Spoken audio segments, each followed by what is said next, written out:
Happy Friday. Weekend's almost here. Whatever that means, I'm not sure. But when someone figures it out, I'm sure they'll tell me. Let's talk about where we are today in terms of the data. Total hospitalizations ticked down again. That is good news. Just a tick, but we'll take it. It's better than going up. Again, this is one day, but it is flattening, reducing slightly, depending on your point of view. This is sort of a test. Are you an optimist or are you a pessimist? Pessimist would say we're basically flat. Optimist would say, I think we're starting to trend down. So it's a personality test. Net change in total hospitalizations is undeniably on the decline. The 3-day average, which is more accurate than any one-day number, also says the same thing. The ICU admissions is down. That's not that telling to me because, as I said, the entire hospital is now basically an ICU ward. But the number of intubations is down, and that is very good news because intubations 80% of the time wind up in a person not recovering. So that's really good news. The reality and the counter-narrative, counter-fact, number of new cases that walked in the door, COVID cases, walked in the door of a hospital, is still about 2,000 per day. And that is still very high.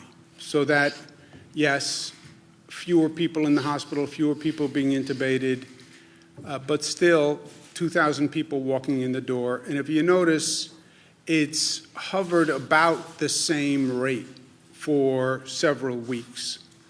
It peaked, but 2,000, that's a very high number. Number of deaths, unfortunately, refuses to come down dramatically. 630. That is still breathtaking in its pain and grief and tragedy. And basically flat again, like many of the other numbers. Just in terms of overall context, where are we? Where are we going? Everybody wants to ask that question every day, and I understand that. We have to get to tomorrow. What is the final conclusion of this ugly chapter? I still believe it's when we have a vaccine, when people know that this virus is totally controlled. That's 12 to 18 months. Hopefully it can be sooner. Maybe there's a medical treatment in between. We hope, we pray. A lot of medical companies are working very hard on it, right here in this state and all across the country. That would totally change the trajectory. People who are looking for a quick fix, a quick answer, it would be a medical treatment. That would be the quick fix. Announcement of a vaccine. That would be a quick fix. In the meantime, it's going to be an incremental process between today and tomorrow. As much as people don't want to hear that, that's the truth. You're not going to hear any day soon, it's over, the nightmare ends, and we wake up. It's going to be incremental, and we have to be smart as we do this. Do no harm, control the rate of infection as we go through this. We also have a lot of work to do operationally in terms of the healthcare system and now testing, which I'll talk about in a minute. The testing tracing is the guideposts through this, right? As we're working our way over the next several months, the testing, which is informing us as to who can go back to work, helping us isolate people, it's about testing. And testing is a totally new challenge. Nobody has done this on what we need to do on testing. And then phasing the ramp up of the economy to the new normal as we do this. Again, in terms of perspective, I think of it this way. Our whole response thus far basically has been a response to a crisis, right? And as the numbers start to come down and as people start to take a deep breath and people start to feel we can control the beast, which we can, and they They take comfort in the fact that we can control the beast, which I do. I was afraid this thing was uncontrollable, and that despite everything we did, the numbers were going to continue to go through the roof. And by the way, nobody could tell you otherwise. But we proved we can control the beast. We can reduce the rate of infection. We did that by our response to the crisis. Credit to all New Yorkers, all Americans. They flattened the curve. Nobody else, no government agency, no public health expert. People's actions flattened the curve. We responded to the crisis. That's sort of all in this first response, the first phase. Bring down that infection rate. The infection rate was one person infected 1.4 other people. That's when an epidemic breaks out. That's fire through dry grass, right? That's what we talked about yesterday. We have the infection rate down to 0.9. One person infects 0.9 other people. I've never met a 0.9 person, but the infection rate is less than 1 to 1. That then sees the outbreak starting to subside, the numbers starting to come down, which is what we're seeing in the numbers. So we did that. This is all in our response to the crisis. And let's say it's from minute 1 to where we are today. This has all been crisis response. Bring down the infection rate. We did that. Bring up the hospital system to this projection level, which would have been impossible, but ramp up that hospital system so when you have all these new infected people, you can handle it. You don't overwhelm the public health system. You don't have people dying in hallways, which is what we saw in Italy on TV, right?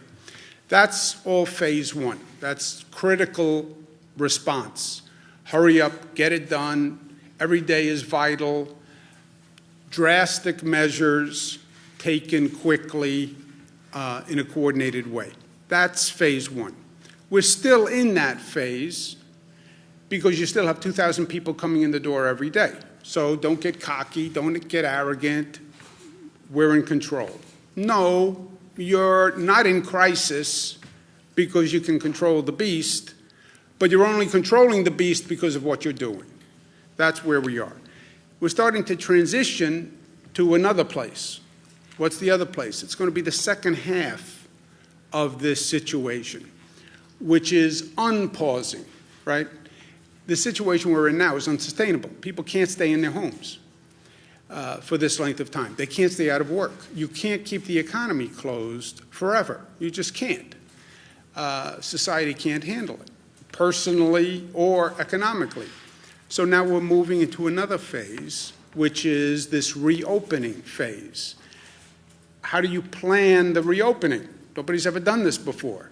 And how do you plan a reopening of an economy and at the same time be cognizant of the public health crisis that you're still in, right? We have the infection rate down to 0.9. One person is infecting 0.9%, less than a person. Okay, the epidemic outbreak percentage is 1.2. One person infecting 1.2. You only have between 0.9 and 1.2 is a margin of error.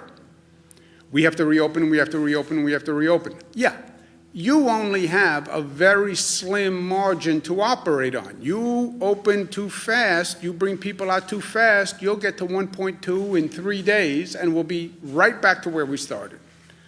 So that's the I want to get out of my house versus public health balance that we're talking about. How do you measure this? How do you calibrate it? You have to develop a testing capacity that does not now exist. And then you test people on a higher volume than ever before. You then trace them to find other positives, and then you isolate them. In the meantime, we have to stabilize the state's finances because we have a terrible economic deficit. We're spending money every day that we've never dreamed of spending. We're asking all these hospitals to do things, all these local governments to do things. We're paying. And we're paying when we're in a position where we don't have any money, which is also an unsustainable position in life. You can't keep writing checks if you have no balance in your account. It doesn't work long term. At one point they come and they knock on the door. I don't know who knocks on the door when you're a state government, but somebody's going to come knock on the door. So that's where we are overall. The next frontier is going to be testing. We don't have a testing system that can do this volume or that can be ramped up to do this volume. We don't have a public health testing system, by the way. It's de minimis. If you look at what our government departments of health have, it's a relatively de minimis capacity. Well, what's our private sector testing capacity? That's relatively de minimis also. Think about what we're talking about. We're talking about labs that normally operate to do blood testing. If you need a marriage license, you have to get blood. If your child is sick, they send them for a strep test. The doctor says, go take a blood test for allergies. You go to a lab to have blood drawn. That's basically the system we're talking about. That system does not do large-scale COVID testing. This COVID testing, first, in and of itself, is a very complicated new test. It's not as simple as drawing blood and getting it tested. This test, in and of itself, is complicated and expensive. And you don't have the network that does that. It does not exist. This is where we were with the hospitals. We came up with what we call surge and flex. What happened with the hospitals when this started, we started seeing these much higher numbers that would overwhelm our hospital system. Well, how do we ramp up the hospital system? You don't really have a public hospital system. Downstate New York, you have about 100 hospitals. You only have about 15 of those 100 are public hospitals. The rest are all private hospitals, voluntary hospitals, but they're all private hospitals. We had to get those private hospitals to work with government in a coordinated way. Never happened before. Extraordinarily difficult. We did it, but it was a phenomenal undertaking. You now have 300 laboratories and hospitals across the state that do virology testing. How do we get 300 private labs and hospitals to become one system statewide to do testing for COVID? And how do we get them all coordinated? This is something that has never been done before and is going to be a tremendous undertaking. Also, to further complicate it, what they will tell you now, because we've been having the conversations, the labs, if they can get the test, which they have to purchase from private sector companies, the tests require certain chemical reagents to operate. So you take a sample and then you mix it with other chemicals. They can't get the chemicals that they need to mix to do the test. Well, who has the chemicals? No one has the chemicals because everybody has been overrun with demand, and the chemicals come out of where? China, where everything has come from over the past 40 days. Everything goes back to China. And China is now in a position where they're being asked globally for these reagent chemicals, and that is a piece of the equation that I can't figure out. And that's why the federal government has to be part of this approach and part of this answer. I can do what I can do on the state side, and I will. And I'm going to issue an executive order that says the Department of Health will be coordinating those private sector labs, which are private sector companies, but they're licensed by the state of New York. They're permitted by the state of New York. And we need them to step up and work together. But the federal government cannot wipe their hands of this and say, oh, the states are responsible for testing. We cannot do it. We cannot do it without federal help. I'm willing to do what I can do and more, but I'm telling you, I don't do China relations, I don't do international supply chain, and that's where the federal government can help. Also remember, the federal government at the same time is developing testing capacity. So we wind up in this bizarre situation that we were in last time, 50 states all competing for these precious resources. In this case, it's testing, and then the federal government comes in and says to those companies, I want to buy the tests also. This is mayhem. We need a coordinated approach between the federal government and the states. Second thing that is of immediate concern is we have to stabilize the finances of the state. The federal government has passed 3 bills to address this crisis. Of those 3 bills, the state governments have gotten precisely 0, zilch, nada in unrestricted aid. The state should this, the state should this, the state should this. Yes. Well, what support have you given the states? None. I mean, how can that even be? How is it even plausible as a strategy? It doesn't work.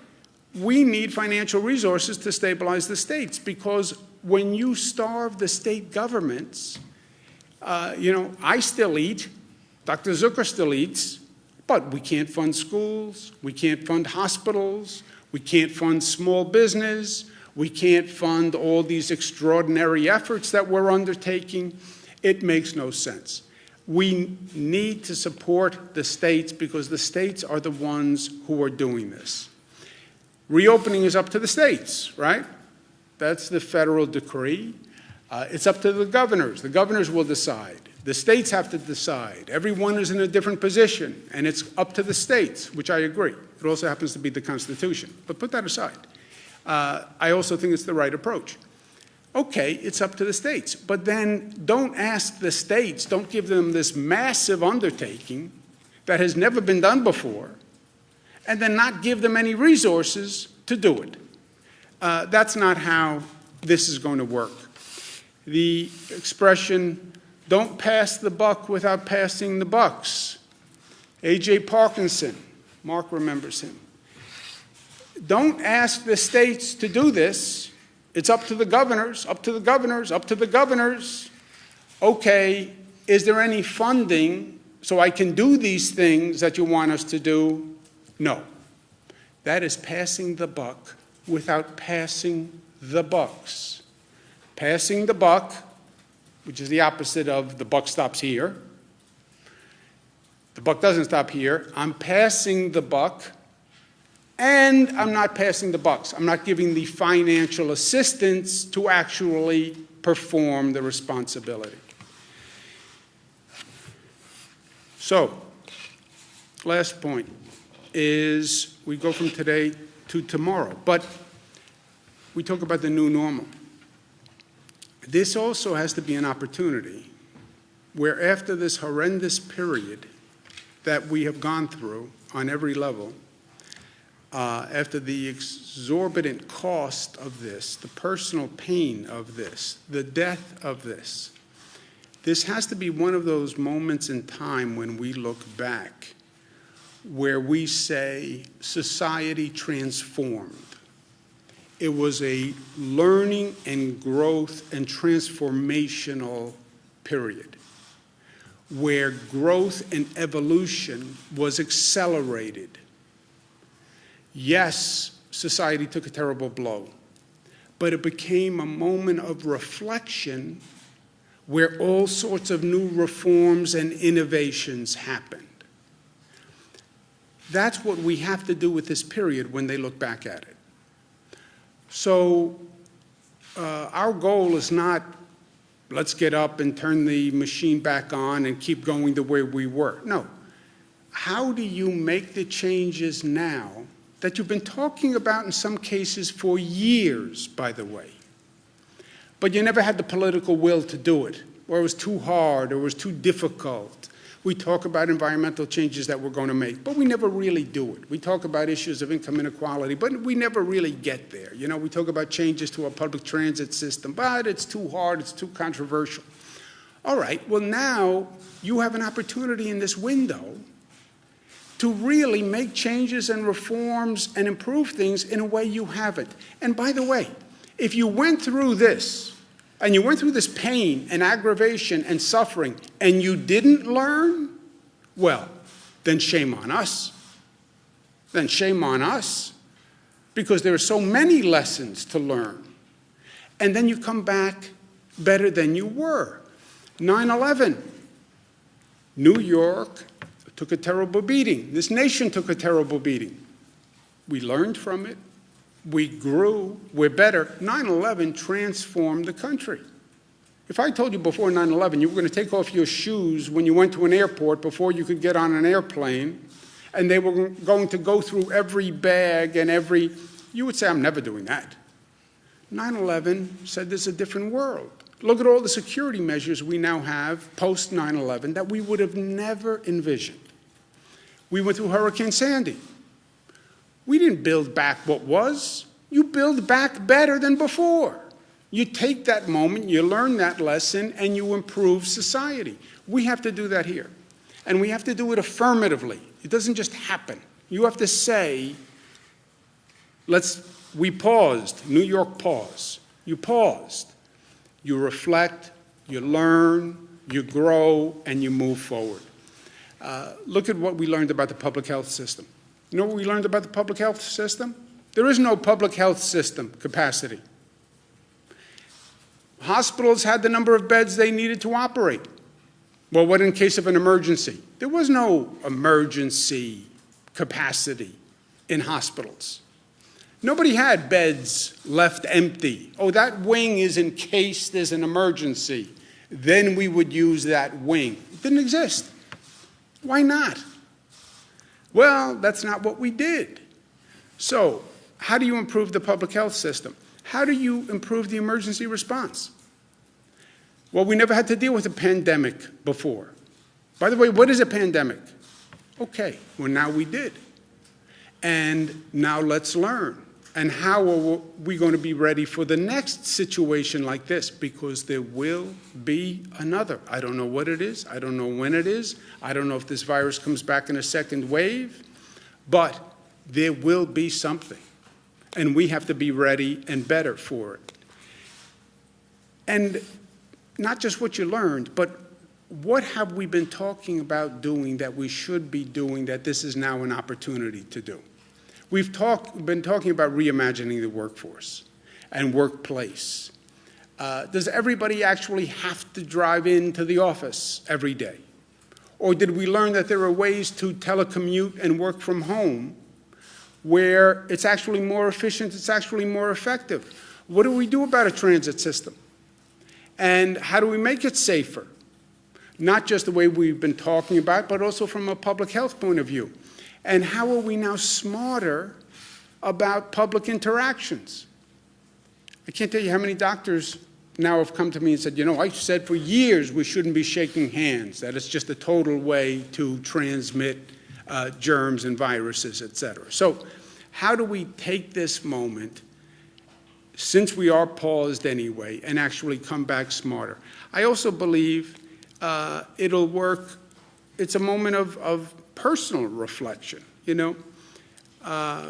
We've been in a different circumstance. We've been in a different circumstance vis-a-vis our family. What have we learned during this heartbreak and during this crisis? I've spent a lot of time with my kids, 22, 25, twins, two 25s. My interactions with my kids had gotten so superficial over these past few years. You know, everyone's busy, busy, busy. So what do you need? Everything good?